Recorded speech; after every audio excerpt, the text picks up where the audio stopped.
Ooh, live YouTube stream. So Aaron, mate, thank you for letting me do the first one and it to be for you. This is exciting. There's a whole bunch of things going on this screen. I'm not sure, but I'm just going to start talking about what you've discussed. So part of a group, one of the things that's come up is about BCAAs, EAAs, and a whole bunch of other things that are lovely and amazing. So I thought I'd make a video for it. So never use them because the dosages are too small. So what we're talking about, found some aminos in my cupboard, bought ages ago. Should probably put that in the title below. Ages ago, forgot about them. L-tyrosine for focus, Citrulline Malate for pump. Thoughts on using these instead of BCAAs pre and mid workout. So multiple things to go through there. Then further searching, this man found taurine, tyrosine, and more citrulline malate and BCAAs. Woo! It's Christmas. So first off, and I now have jeweler's scales and can measure the 1 gram. Cool. So the thing is, when we're training, we have, so when the goal is strength or hypertrophy or fat loss, the thing is, food is always king, especially when going into a calorie deficit. But when we can be in the baseline or surplus of calories, eating whole foods is a chore. Like, oh. So liquids like this, really easy to do. And it's a simple thing that you can add into like intra-workouts or post-workouts. So the thing is, pre-workout is looking at pre-stimulation to increase focus and alertness, to improve cognitive function so you feel sharper when you train, but also you can look at ways to improve recovery, which is when you're looking at intra-workout. Then post-workout is looking at a window to maximize recovery from the workout that you've done. Now, it's believed that it's 30 minutes, but at the end of the day, if you can't do it, it's fine. As long as you get something into you in a stress-free, as minimal or stress-free environment as possible. It can be an hour, it can be 2 hours, as long as you're not like ravaging for food. So when we're discussing this, we're going to start with number 1. You've got tyrosine and taurine. So taurine is an amino acid important for survival and the body's functions for metabolic processes, and an antioxidant. So it helps with free radical stress. Now, the thing is, if you take it pre-workout or post-work, intra-workout, you're causing stress to stimulate muscle growth and force the body to get stronger. So you actually don't want to be taking taurine straight away. Like, you're getting it already from meats and foods already in your diet. So really, you actually should be looking at taking that post-workout or later in the evening. Now, I personally like to have taurine. I have taurine pre-bed, because the thing is, what happens if it upsets your stomach? Well, the thing is, it's going to take time to get absorbed. So when you're asleep, it's not going to cause that. Like, you're not going to be like, oh, because you're already asleep. And it also is a slow process to release. Now, so that's taurine. So recommend that more post-workout. So you could have it with a protein shake. I personally like it in the evening time. Now, tyrosine is another amino acid, but that helps with cognitive function and alertness.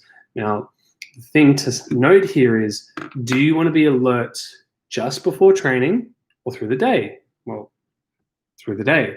So also, it's absorbed very well through on an empty stomach.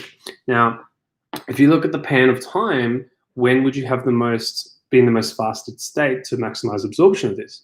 Well, this is actually when you wake up. So my recommendation would be, don't actually have it pre-workout or intra-workout. Actually, the first thing you wake up when you have liquids, you could have electrolytes, scoop of electrolytes, and have some tyrosine. How much? 1 to 4. You could have 1 to 4 grams. It is dosage dependent. Some people can handle 1, some can handle 3. Really start from the lower echelon and build yourself up. To then get the most, because then you'll be alert for work, playing with kids, moving around, and then when you come to train, you'll be primed and ready already. Because you're not going to absorb it like that, but you will be on an empty stomach. Now, if you've already had breakfast, then you have it. Well, it delays that process, so that makes it's harder to time. So empty stomach is most ideal, and that's when you wake up. Now, bring it all down. Citrulline Malate. Now, boom, that stuff is great for intra-workout because it's going to help with pump, so you can feel more blood flow into the muscle. Now, other things you can do is you can take beet juice. That also helps. That's a vasodilator. So beets, the more are good for you. But the thing is, they are moderate to high FODMAP, so you could have an irritation to it, so you'd feel bloated, which may compromise strength and bracing of your core. So citrulline malate isn't the most ideal one. So you should be looking to, you should be looking then to have citrulline malate because it's easier on the digestion. It is person specific. So with vegans, I recommend they do beet juice. Now BCAAs, EAAs. So coming to that, so BCAAs, branched chain amino acids. The thing is, when we eat protein, it breaks down into BCAAs. It's the thing that's more important is the EAAs, which is electrolytes. Now, personally, I use Amino Supreme from Savedo. Not everyone likes the flavor. I get it. There are a lot of BCAAs out there, but they don't have the EAAs. So what I recommend is get electrolytes, so Shas electrolytes. We have them in stock, so it's cheaper. Because they're like $50, $60. So we sell it for 40. Because it's just pure electrolytes, and you get 100 serves. Most BCAA companies and EAs will only give you 20 to 30 serves, so it means you're spending a lot of the time. Where this only has 1 scoop, 1 serve, lasts you 100 days. I use it if I'm ever feeling really thirsty or dehydrated, or if you notice that your pee is really yellow and you're like, shit, I got to train, got to get hydrated. So literally, water. It's like the tiniest scoop. Mix it. And there you go. It'd be funny if I choked. So BCAAs, you can do protein powders as well. It's just BCAAs is the simplified form, so it's easier digestively. But you could just pre-workout, like put the citrulline malate protein shake and the electrolytes, chug it, and off you go. Some people just don't like to sip stuff through the workout. If you do, great. At the end of the day, it's really just a small thing that helps improve performance. What you're really looking at with BCAAs, EAs, and citrulline malate is if you're looking at a metabolic stress phase in your program, great, do the citrulline malate, scoop of aminos. You're looking at about half, whatever your body weight is, about half that amino acids in total. Just calculate leucine, valine, and leucine, lysine, valine. They're your main amino acids for stimulating muscle growth. Citrulline malate increases pump beats to get more of that into the muscle, stimulate growth. So yeah, you don't really massively need BCAAs, but that's just going to help your body recover faster. So you can, you don't need 5 minutes recovery, you need only 3 to 4 between sets. So it makes you a little more efficient when training. Now, for creatine, I'm the worst person for the creatine. I take it, I get headaches, migraines. I feel so uncomfortable, dehydrated. But I've now actually started taking again because it's one of the most researched supplements out there, and it's got like heaps of research for improving cognitive function, increasing muscle pump, muscle growth, stimulating sarcoplasmic hypertrophy. That's the swelling of the muscle. So taking it, I take half a scoop pre-workout and post-workout if my goal was to grow muscle. If it's strength, you want to take it pre-workout.